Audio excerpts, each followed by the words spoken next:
होठों पर गंगा और हाथों में तिरंगा है। वह देश जो कभी सत्यम शिवम सुंदरम तो कभी वंदे मातरम तो कभी पंजाब सिंध गुजरात मराठा द्राविड़ उत्कल बंगा है। मैं उस देश की नागरिक हूँ जो हर ठुकराए हुए की शरण थली बन जाती है और सात समुंदर पार परदेशियों को भी ब्रदर एंड सिस्टर कहकर गले लगाती है। यह प्रेम और पूज्य भूमि भारतवर्ष कहलाती है, भारतवर्ष कहलाती है। आदरणीय प्रधानाध्यापक जी, आदरणीय शिक्षकगण और मेरे प्यारे साथियों, आप सभी को मेरा सादर नमस्कार।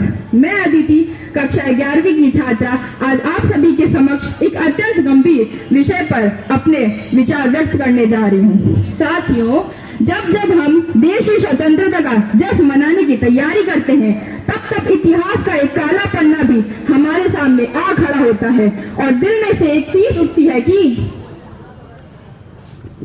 दास्तान तो यही है कि आजादी की तरफ बढ़े थे हम भी, दास्तान तो ये है कि आजादी की तरफ बढ़े थे हम भी, पर रास्ते पे अपनों की लाशें देखकर अंदर से टूट गए थे हम भी।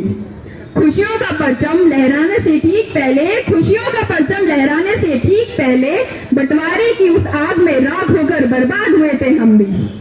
जिस दिन हमें मिली देश की आजादी की सौगात थी, जिस दिन हमें मिली देश की आजादी की सौगात थी, उस दिन एक दर्द से भरी खौफनाक रात थी।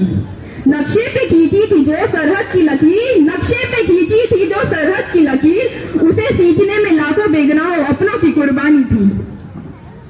कागज पे लकीर खींच कर दो मुल्क बना दिए, कागज पर लकीर खींच कर दो मुल्क बना दिए, हंसते हुए आशियाने पल भर में जला दिए। पूछ रहे हैं वो घर, पूछ रहे हैं वो घर जो रातों रात पराए हो गए, किस गुनाह की सजा में अपने ही बेघर हो गए।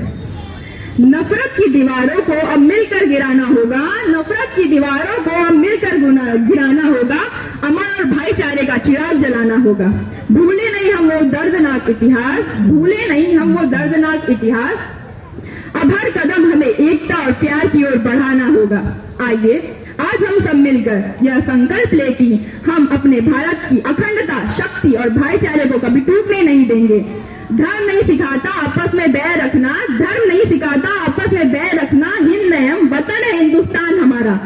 देश की अखंडता और शक्ति को कायम रखेंगे हम, यही होगा उन शहीदों और पीड़ितों को सच्चा नमन हमारा।